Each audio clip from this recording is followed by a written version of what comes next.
그러할지라도의 위로라는 말씀의 제목으로 하나님의 말씀 전하겠습니다. 그러할지라도의 위로. 고난당하는 자들에게는 반드시 위로가 필요합니다. 우리가 고난당하고 어렵고 힘들 때에도 연약한 우리들은 늘 내가 위로받길 원하고 내가 그 위로 안에서 나의 마음이 회복되고 평안을 얻기를 소망할 것입니다. 이 땅을 살아가는 사람이라면 누구나 자기에게 고난 중에 있는 나의 모습 가운데 그 위로가 내리기를 간절히 소망할 것입니다. 여러분들은 고난 당할 때, 여러분들은 위로가 필요할 때, 여러분들은 무엇을 바라보십니까?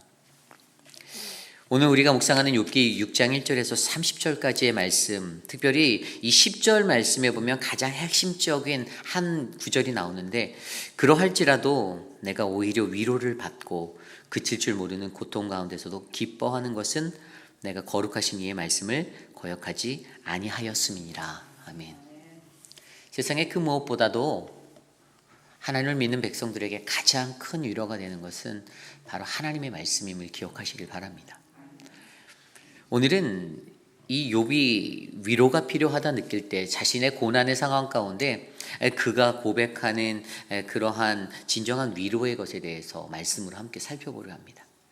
오늘 말씀을 통하여 저와 여러분 우리 모두에게 주시는 하나님의 참된 평화가 하나님의 가장 큰 위로로 우리에게 전해지기를 간절히 소망합니다. 그러할지라도의 위로, 오늘 첫 번째로 욥은 이렇게 고백합니다. 이 세상에는 소망이 없다. 이 세상에는 소망이 없다. 세상에서 고난 중에 욥이 느끼는 세상 가운데서 느끼는 그 위로에 대해서 욥이 고백하는 바로 이야기입니다.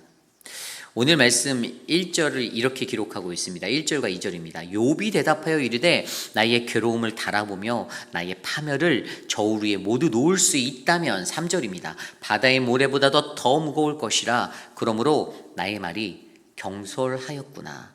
아멘. 간단합니다. 욥이요, 자신의 괴로움, 나의 괴로움이다라는 것을 무게로 재보려고 한다라는 모습을 통해 자기가 받고 있는 고난이 얼마나 큰 것인지를 표현하고 있어요.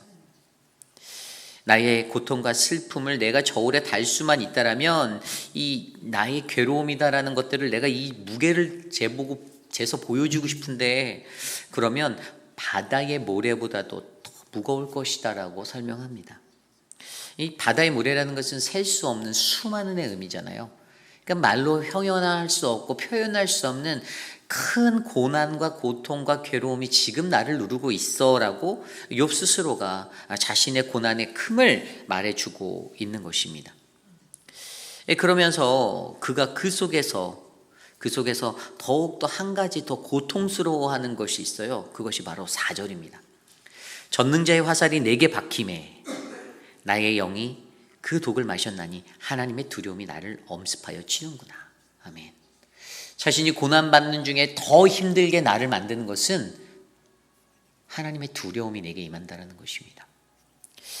고난받고 힘들어 죽겠는 그 상황인데 하나님의 두려움을 느끼는 그것, 전능자의 화살이 내게 바뀌었다라는, 하나님이 쏘신 화살이 그 시위가 당겨져서 놓여진 그 화살촉이 나를 명중해서 나를 친다라는 것, 이것이 뭐냐면 자기가 지금 느끼고 있는 이 최고로 힘든 혼란한 상황 가운데 자기가 더 괴롭고 가장 힘들고 두려운 것은 왜 하나님이 나를 치시나라는 그 고민인 거죠.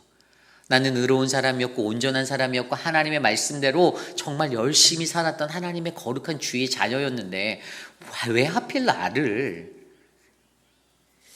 그가 믿는 이로서 온전한 모습으로 하나님 앞에 드리며 살았기에 오늘 그가 느끼는 이 두려움, 하나님이 왜 나를 저버렸을까라는 이 두려움이 지금 이 고난 중에서 그 무게를 표현할 수 없는 큰 상황 속에서 더 큰 아픔으로 또 괴로움으로 그를 덮치고 있다는 것을 우리에게 알려주고 있습니다. 그렇습니다. 그가 이것 때문에 무엇을 생각할까요? 내가 하나님께서 왜 나를 버리셨을까라는 이것 때문에 자기 스스로가 자기를 더 괴롭게 만드는 것은 설령 내가 이것 때문에 내가 믿는 그 하나님을 내가 저버릴까 봐 그 두려운 마음이 그를 엄습하는 거예요. 내가 이 고난 중에서라도 내 아내가 그렇게 얘기했던 하나님을 욕하고 죽어버려라는 그 말대로 내 입술로 하나님께 범죄하고 그렇게 무너져 버릴까 봐 오늘 욥은 그것이 더 두렵고 무서웠던 것입니다. 자신을 짓누르는 그 큰 고난 가운데서도 결국 그가 더 두려워하는 것은 설령 내가 여기서 흔들려서 이 믿음이 뿌리가 뽑혀서 그냥 넘어가는 나무가 되지 않을까 싶었던 그 마음이 오늘 욥의 마음에 담겨져 있습니다. 그러면서 5절과 7절 말씀에요, 이렇게 나와 있습니다. 들나귀가 풀이 있으면 어찌 울겠으며 소가 꼴이 있으면 어찌 울겠느냐. 싱거운 것이 소금 없이 먹히겠느냐. 닭의 알 휜자위가 맛이 있겠느냐. 내 마음이 이런 것을 만지기도 싫어하나 하니 꺼리는 음식물 같이 여김이라. 아멘. 이제 욥이 자기 상태를 표현하는데 5절부터 7절까지 뭐라고 말하면요, 여러분, 들나귀가 풀이 있으면 어찌 울겠으며, 이게 먹을 것이 없으면, 먹을 것이 있으면 울지 않을 텐데 먹을 것이 없기 때문에 이 동물들이 우는 거잖아요. 배고프다고 자기가 달라라는 거죠. 그리고 그 뒤에 나오는 것도 싱거운 것이 소금이 없이 먹히겠느냐. 그렇죠. 이게 이 이야기들이 뭘 나타내고 있냐면요, 지금 이 모든 현상이 다 정상이 아니라는 거예요. 비정상이라는 거예요. 정상적이지 못하다라는 것입니다. 그러면서 그 너희가 이 비정상적인 이 상황 속에서의 모든 것들 가운데 너희가 하는 내게 쏟아붓는 그 충언과도 같은 너희는 좋으니라 말하는 그것이 내게 전혀 위로가 되지 않아라고 욥이 그 상황을 호소하는 것입니다. 지금 내 삶은 정상이 아니야. 너무 힘들어. 오늘 욥이 호소하고 있는 것은요, 내 고난이 너무 크다. 너무 힘들다. 내 삶이 정상적이지 못하다. 나는 두렵다. 내가 하나님을 향한 믿음을 놓쳐버릴까 봐 나는 너무 두렵다라는 그 자신의 모습을 자신을 향해 말하고 있었던 엘리바스와 친구들에게 호소하고 있는 것입니다. 엘리바스가 그냥 간단했잖아요. 내가 뭔데 이건 너 다 네 죄 때문이야. 그러니까 빨리 회개해 라고 말하는, 그의 지혜에 따라서 선포되어지는 그 말을 듣고 대답을 하는 것에, 지금 내가 고난이 이만하고 고통이 이렇게 크고 내 현상이 지금 내 삶이 정상이 아닌 비정상의 모습인데 너가 하는 말, 그 말 절대 위로가 되지 않아라고 그에게 반문하며도 말하는 것입니다. 그렇습니다. 여러분, 우리가 이 세상에 살아갈 때 오늘 욥이 느끼는 이러한 것은요, 저와 여러분도 고난 중에 다 느낄 수 있는 거예요. 그리고 어떤 이들은 그 고난 중에서 하나님을 저버리기도 합니다. 고난이 힘드니까 하나님을 배반합니다. 하나님을 배반하고 돌아서면 내 고난이 그칠 것 같은데 설령 실제로는 그러지 못해요. 그렇다고 그 고난이 멈추지 않아요. 그런데 욥은 그 가운데서도 하나님을 믿는 신앙 안에 살았던, 하나님이 하나님이시기에 믿음을 드렸던 그의 삶 가운데서 그는 자신이 갖고 있는 그 고난 속의 두려움을 바라봅니다. 내가 하나님을 놓칠까 봐, 하나님을 배반할까 봐 두려워하는 것이에요. 그러면서 그가 욥이 이러한 호소를 하면서 세상 가운데는 소망이 없다라는 확신을 선포하는 것이에요. 8절 말씀의 뒤에 말씀을 볼까요? 8절 말씀입니다. 나의 간구를 누가 들어줄 것이며 나의 소원을 하나님이 허락하시랴. 욥이 간구하는 것이 무엇이었습니까? 차라리 내가 안 태어났었으면, 전에 말했잖아요, 3장에서 내가 차라리 그냥 죽어버렸으면, 그냥 죽기를 간구하는 거예요. 그리고 9절 말씀에 뭐라고 말합니까? 이는 곧 나를 멸하시기를 기뻐하사 하나님이 그의 손을 들어 나를 끊어버리시길, 하나님 나 좀 죽여주세요 라고 말하는 거예요. 얼마나 고통스럽고 고난이 가득 차 있으면 하나님 나 너무 괴롭습니다, 나 좀 죽여주세요 라고 말하는 그를 바라봅니다. 그러면서 11절과 13절에 이렇게 나와 있어요. 내가 무슨 기력이 있기에 기다리겠느냐. 내 마지막에 어떠하겠기에 그저 참겠느냐. 나의 기력이 어찌 돌의 기력이겠느냐. 나의 살이 어찌 노쇠겠느냐. 나의 도움이 내 속에 없지 아니하냐. 나의 능력이 내게서 쫓겨나지 아니하였느냐. 하나님 나 무능력해요. 나 아무 힘도 없습니다. 기력도 없어요. 숟가락도 못 들겠어요. 나 정말 힘듭니다. 하나님 나 좀 그냥 죽여주십시오. 자기가 너무나도 너무나도 괴롭고 고통스럽고 힘들기에 그가 큰 괴로움 가운데 호소하는 것은 하나님 내가 너무 힘드니 하나님 차라리 하나님 나를 죽여주십시오라는 그 절망 중에 호소를 뱉고 있는 것입니다. 여러분 욥이 갖고 있는 그 삶의 자리가 얼마나 무거운지 느껴지시죠? 힘든 삶이었어요. 그런데 그에게 아까 8절의 말씀처럼 나의 간구를 누가 들어줄 것이며 나의 소원을 하나님이 허락하시랴? 그러니까 이것을 풀어서 얘기하면 뭐냐면 하나님이 내가 구하고 사모한 것을 주셨으면 너무나 좋겠는데 얼마나 좋을까 그렇게 생각하는데 그렇지 못하다라는 거예요. 안 들어주시는 것 같다라는 거예요. 그리고 9절에서도 차라리 그냥 나 좀 죽여주시면 내가 좋겠건만. 결국에 그가 죽여달라고 표현하는 것은요, 자기의 친구들이 와서 아무리 말을 하고 막 그런 것들이 있다 할지라도 자기에게 전혀 위로가 되지 못하기 때문에 차라리 내가 그냥 죽어버리는 게 편하겠다라고 느끼는 그 욥의 그 마음이 담겨져 있는 거예요. 이곳에서 우리가 한 가지 확실하게 느낄 수 있는 거는요, 욥은요 이 세상에는 소망이 없다라는 것들을 확신하고 발견하는 것입니다. 아무리 다른 사람이 와서 내게 말을 하고 나에게 조언을 한다고 하여도 오늘 그를 덮어싼 이 고난 중에서 그의 마음 가운데는 그 어떤 것도 위로가 되지 못했다라는 사실입니다.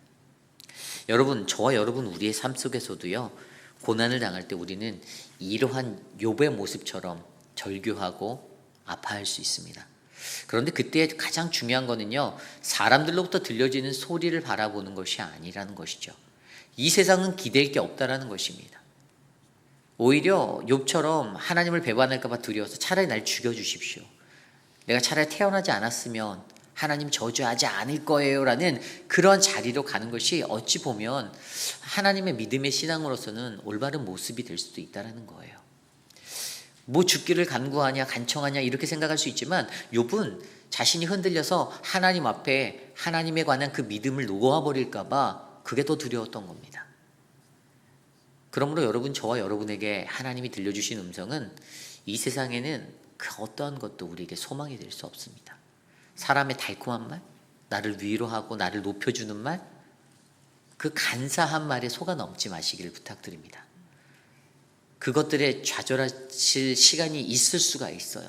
그 말 듣다가 나중에 덫에 걸리게 됩니다.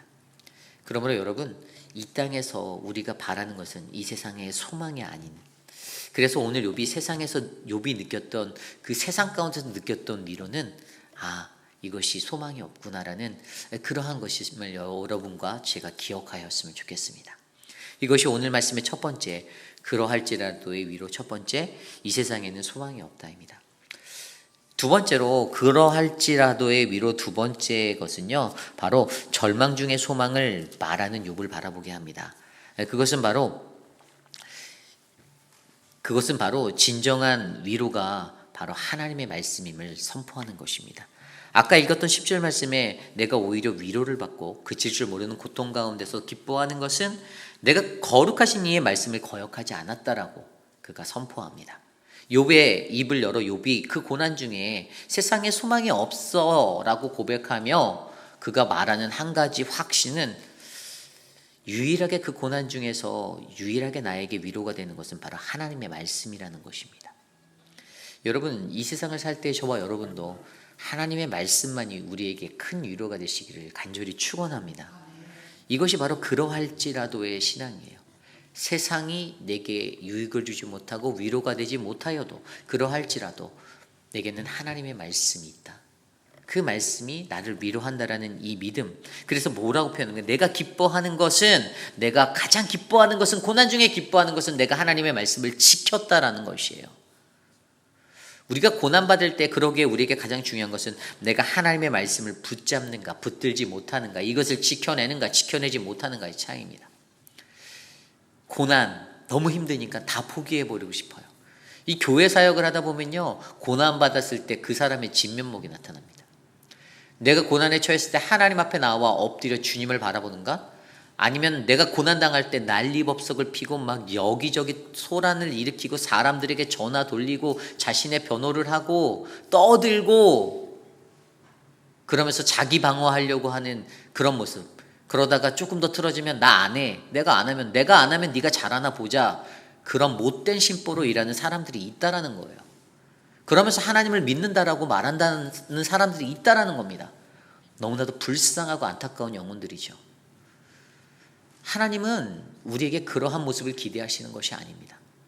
하나님이 우리에게 원하시는 것은요, 어떠한 상황 속에서도 흔들리지 않고 요동하지 않는 그 모습으로 하나님을 붙잡는 것을 우리에게 바라신다라는 것을 우리가 기억하셔야 됩니다. 오늘 욥이요, 하나님의 말씀을 붙잡은 이유가 뭡니까? 하나님의 말씀이 살아있기 때문이에요. 욥이 왜 하나님의 말씀을 붙잡았을까요?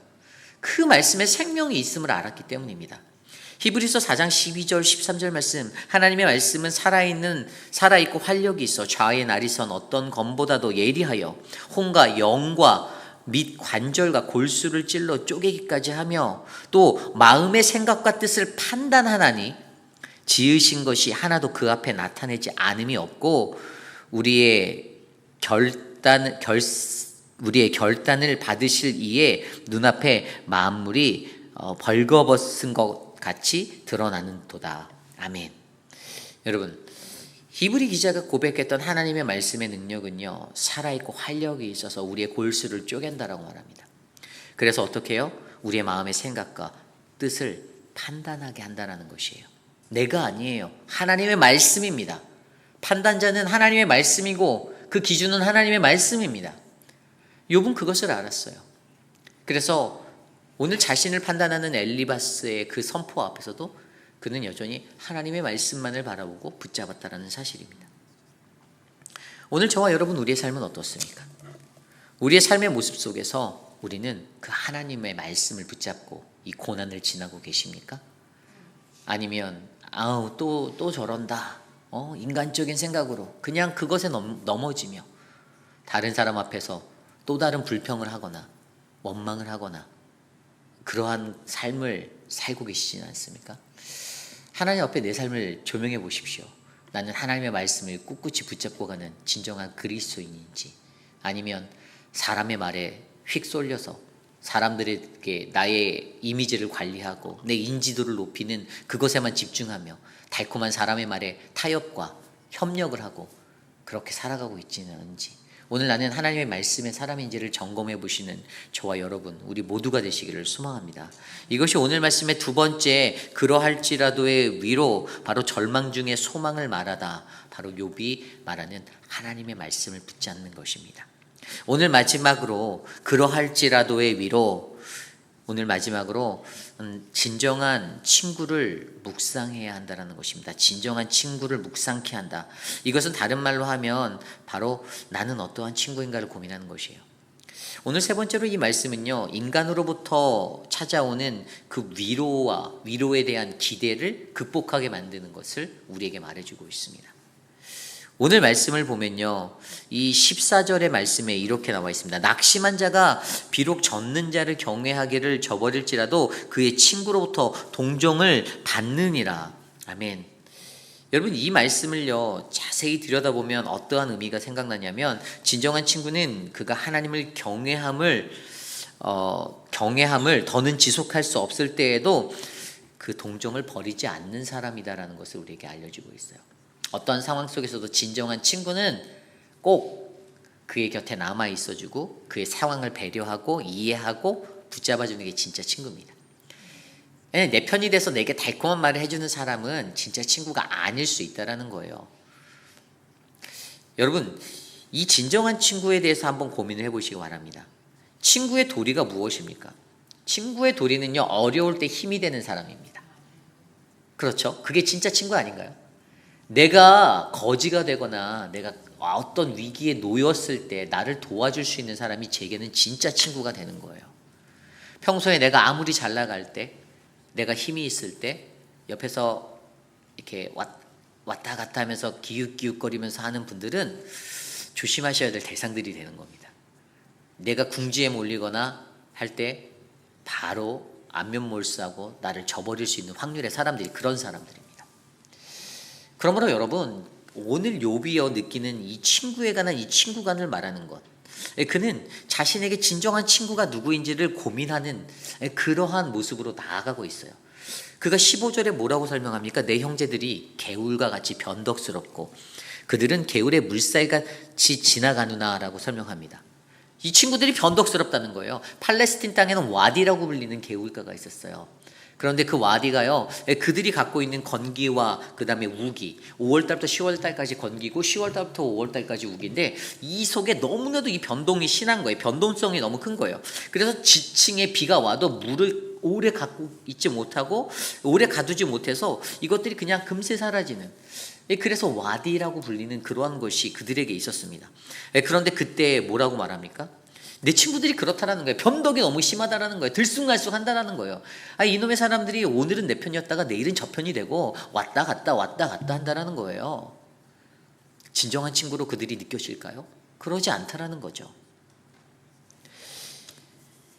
그러면서 16절에도 말합니다. 얼음이 녹으면 물이 검어지고 눈이 그 속에 감춰질지라도 17절 따뜻하면 마르고 더우며 그 자리에서 아주 없어지나니 18절입니다. 대상들은 그들의 길을 벗어나 삭막한 들에 들어가 멸망하느니라. 아멘.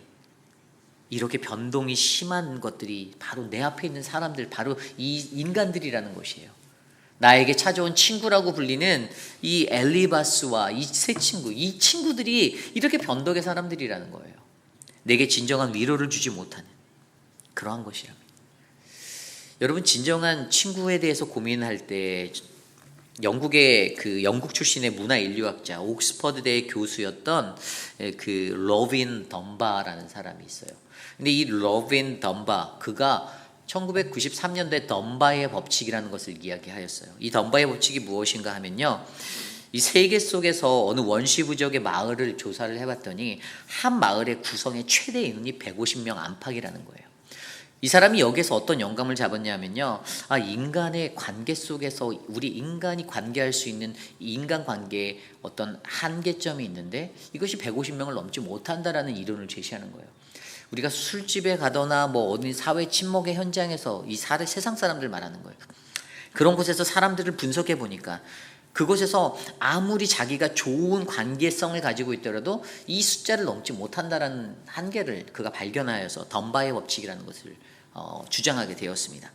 아무리 친화력이 좋은 사람도 진정한 좋은 사회적인 관계를 맺을 수 있는 최대 인원은 150명이다라고 그가 이야기하는 거예요.